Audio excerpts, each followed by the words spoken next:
understand, and I don't know how you can fall prey to this, this is their policy.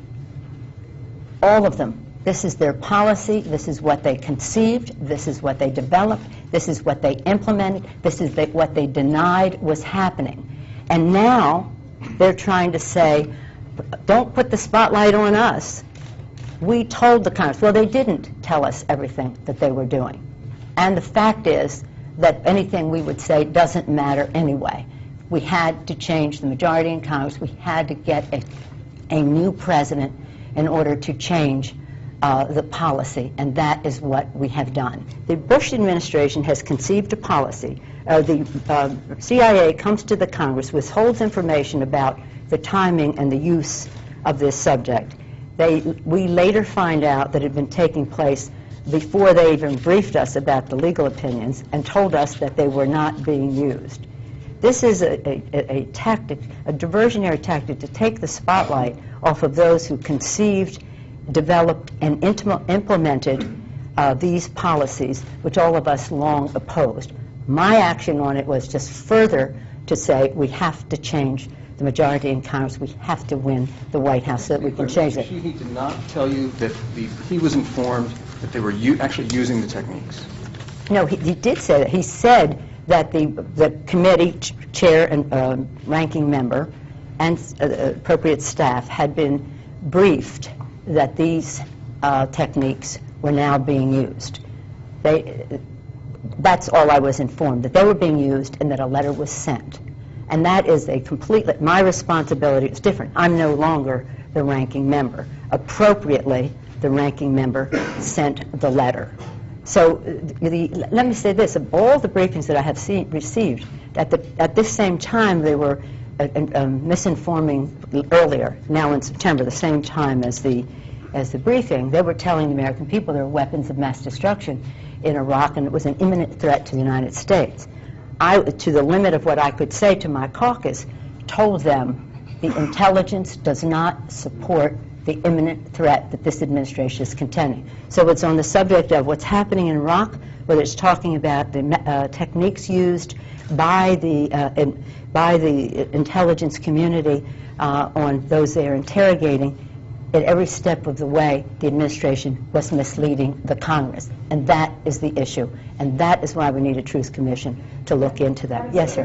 Madam Speaker, just to be clear, you're accusing the CIA of lying to you in September of 2002. Misleading the Congress of the United States. And misleading the Congress of the United States. And doing it again now as they've released this list of briefings that says you were briefed on the interrogation tactics that were used. I'm quoting what the head of the CIA has said. This is, we don't know if this information is accurate that he's talking about. What they briefed us on, and perhaps they should release the briefings. I would be very happy if they would release the briefings. And then you will see what they briefed in one time in another, House and Senate and the rest.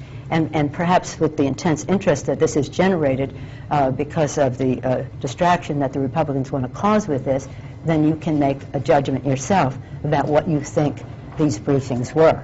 But I'm telling you that they talked about interrogations that they had done and said we want to use enhanced techniques, and we have legal opinions that say that they are okay. We are not using waterboarding. That's the only mention that they were not using it. And we now know that earlier they were. So yes, I am saying that they are misleading, that the CIA was misleading the Congress. And at the same time, the administration was misleading the Congress on the weapons of mass destruction in Iraq, to which I said, this intelligence does not support the imminent threat, to which the press asked the same question you just did now. Are you accusing them of lying? I said, I'm just stating a fact. The intelligence... I'm sorry. No, just because I promised in the back here. Yes, ma'am. Do you wish now that you had done more? Do you wish to bring your own letter? No. I mean, the point is that we had the conversation. They told us they had legal opinions. As I say in my statement, we now know, what they didn't inform us then, that there were other opinions within the executive branch that concluded that these interrogation techniques were not legal. So no letter or anything else is going to stop them for doing what they're going to do. They mislead us all the time. I was fighting the war in Iraq at that point, too, you know, saying to my members, the intelligence does not support the imminent threat that they are conceding. But what's the point? Yeah, they did. They misrepresented every step of the way. And they don't want that focus on them, so they try to turn the attention on us. When we had to win the election to make the change, we did. President Bush vetoed the bill. We have a new president who is going to do that.